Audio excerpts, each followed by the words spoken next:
નમસ્કાર મિત્રો, મારું નામ ગીતા છે. મારી ઉંમર અત્યારે 28 વર્ષની છે. લોકો કહે છે કે હું દેખાવમાં ઘણી સુંદર છું. કવરના વાન, મોટી હરણી જેવી આંખો અને લાંબા કાળા વાકડિયા વાળ. પરંતુ આ સુંદરતા ક્યારેય મારા મનને શાંતિ આપી શકી નહોતી. મારા લગ્ન ખૂબ જ નાની ઉંમરે ગામના એક ભોળા અને મહેનતુ યુવાન રમેશ સાથે થયા હતા. રમેશ મને જીવથી પણ વધારે ચાહતો હતો. અમે હજી તો સંસારની શરૂઆત જ કરી હતી. ત્યાં એક અકસ્માતમાં રમેશ મને કાયમ માટે એકલી મૂકીને ચાલ્યો ગયો. માત્ર 24 વર્ષની ઉંમરે મારા માથે વૈધવ્યનું આપ તૂટી પડ્યું. અમારે કોઈ સંતાન નહોતું, એટલે આખા ઘરમાં હું અને મારી એકલતા જ બાકી રહ્યા હતા. પિયરમાં માતા પિતા હતા, પણ ભાઈ ભાભીના પરિવાર પર બોજ બનવું મને મંજૂર નહોતું. તેથી મેં ગામમાં જ રહીને મજૂરી કામ કરવાનું નક્કી કર્યું. હું રોજ સવારે ગામની અન્ય સ્ત્રીઓ સાથે એક મોટા જમીનદારના આંબાના બગીચામાં અને કપાસના ખેતરમાં કામ કરવા જતી હતી. ત્યાં આંબાના બગીચામાં ખાતર નાખવાનું અને કલમોની માવજત કરવાનું કામ ચાલી રહ્યું હતું. એ જ દિવસોમાં બગીચાના માલિકે કામ માટે બાજુના વિસ્તારમાંથી એક નવા યુવાનને કામ ઉપર રાખ્યો. તેનું નામ હતું આનંદ. આનંદ ઊંચો, મજબૂત બાંધાનો અને ખૂબ જ શાંત સ્વભાવનો હતો. તેની આંખોમાં એક વિચિત્ર પ્રકારની ગંભીરતા અને ભલાઈ દેખાતી હતી. આનંદ ભણેલો ગણેલો હતો, પરંતુ તેના પિતાની લાંબી બીમારીને કારણે તેનું ઘર દેવામાં ડૂબી ગયું હતું. જેથી તેણે મજબૂરીમાં શહેરમાંથી પાછા આવીને ખેતરની મજૂરી સ્વીકારી હતી. બગીચામાં કામ કરતી વખતે અમારી નજરો અવારનવાર એકબીજા સાથે ટકરાતી.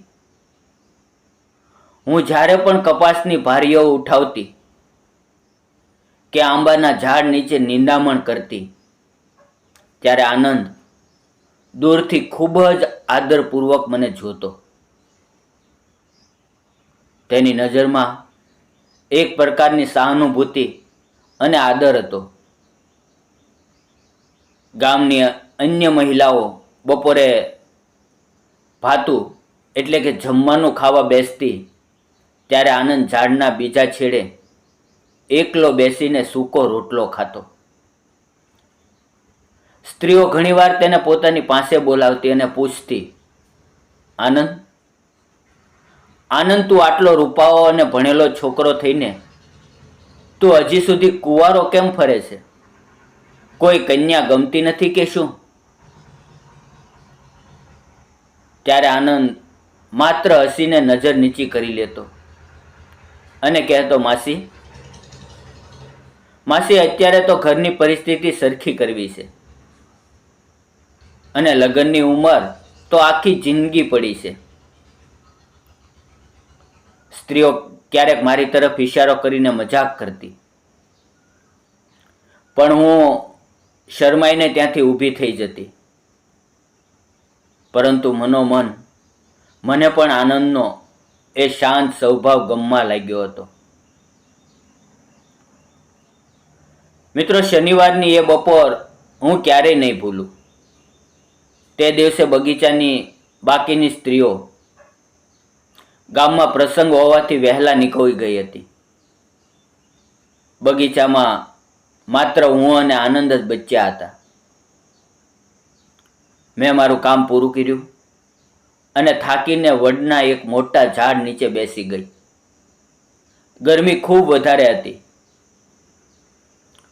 થોડી વારમાં આનંદ પણ કૂવા પરથી પાણી ભરીને ત્યાં આવ્યો.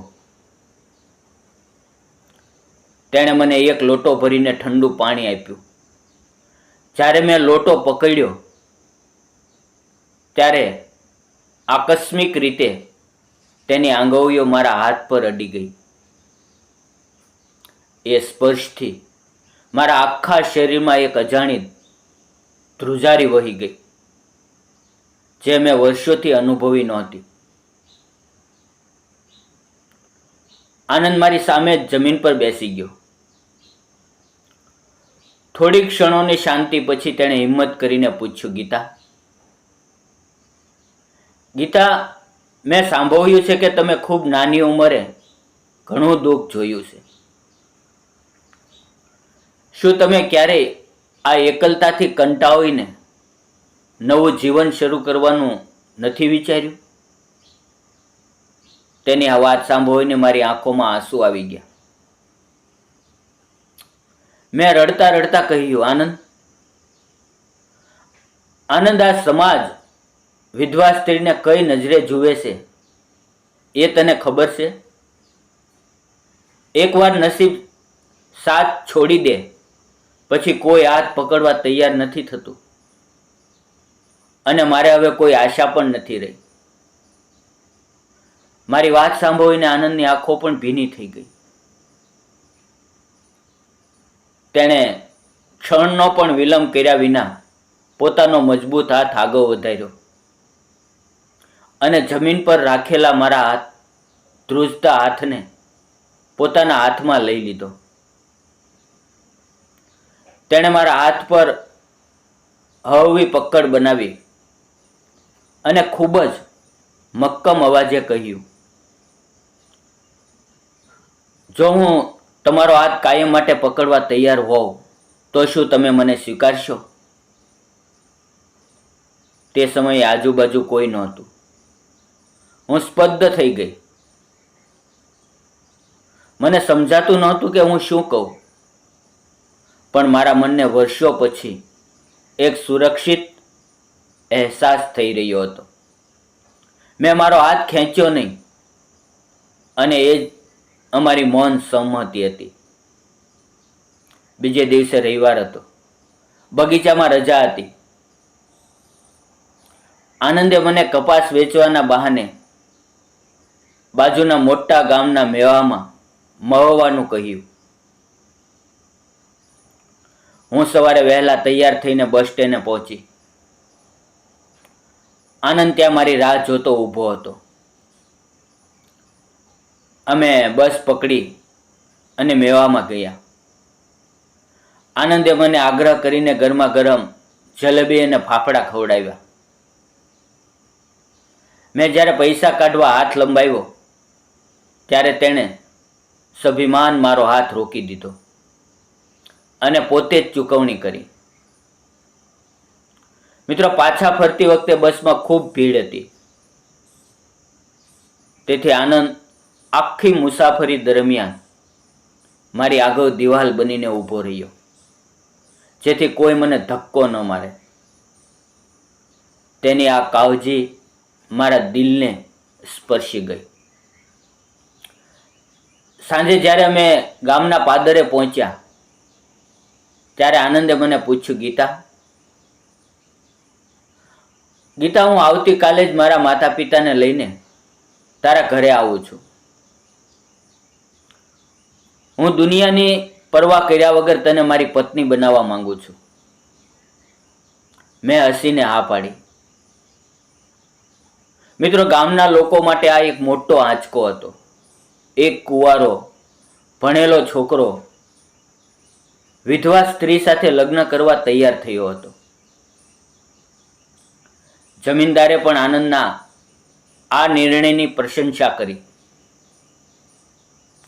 અમે કોઈ મોટો ખર્ચ કર્યા વિના ગામના નાના હનુમાનજીના મંદિરમાં સાદાઈથી લગ્ન કરી લીધા. આનંદના માતા પિતાએ મને ખૂબ પ્રેમથી પોતાની દીકરીની જેમ અપનાવી લીધી.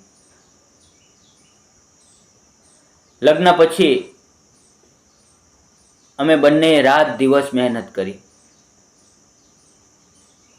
આનંદની સમજદારી અને મારી મહેનત રંગ લાવી. અમે જમીનદાર પાસેથી થોડી જમીન ભાગી રાખી અને 2 વર્ષમાં એટલી કમાણી કરી કે આજે અમારી પાસે પોતાની નાની 5 વીઘા જમીન છે, જેમાં અમે શાકભાજીની ખેતી કરીએ છીએ. આજે અમારે એક સુંદર નાની દીકરી છે, જેનું નામ અમે આશા રાખ્યું છે. તો મિત્રો, આ હતી મારી અને આનંદની કહાની. જિંદગીએ મને એકવાર પાછો ધકેલી દીધી હતી, પણ આનંદના રૂપે મને એક એવો સાથી મળ્યો જેણે મારા ભૂતકાળને જોયા વગર મારા વર્તમાન અને ભવિષ્યને સજાવી દીધું. તમને શું લાગે છે? શું એક સ્ત્રીએ પતિના મૃત્યુ પછી આખી જિંદગી એકલતામાં વિતાવી દેવી જોઈએ? શું સમાજે પૂર્ણ લગ્નને હજી પણ આટલી સંકુચિત નજરે જોવો જોઈએ? કમેન્ટ બોક્સમાં તમારા વિચારો જરૂર શેર કરજો. જો વાર્તા ગમી હોય તો વિડીયોને લાઈક કરજો અને સબસ્ક્રાઈબ કરવાનું ચૂકતા નહીં. મિત્રો, ફરી મળશું એક નવી અને આવી જ પ્રેરણાદાયી વાર્તા સાથે. ત્યાં સુધી આવજો. મિત્રો, વિડીયોમાં આવેલા નામ, પાત્ર અને ઘટના ફક્ત કાલ્પનિક હતા. તેનો કોઈ પણ વ્યક્તિ, જાતિ કે ધર્મ સાથે સંબંધ નથી. મિત્રો, આ વાર્તા ફક્ત મનોરંજન માટે બનાવવામાં આવી હતી. ફરી મળશું. જય હિન્દ મિત્રો. ધન્યવાદ.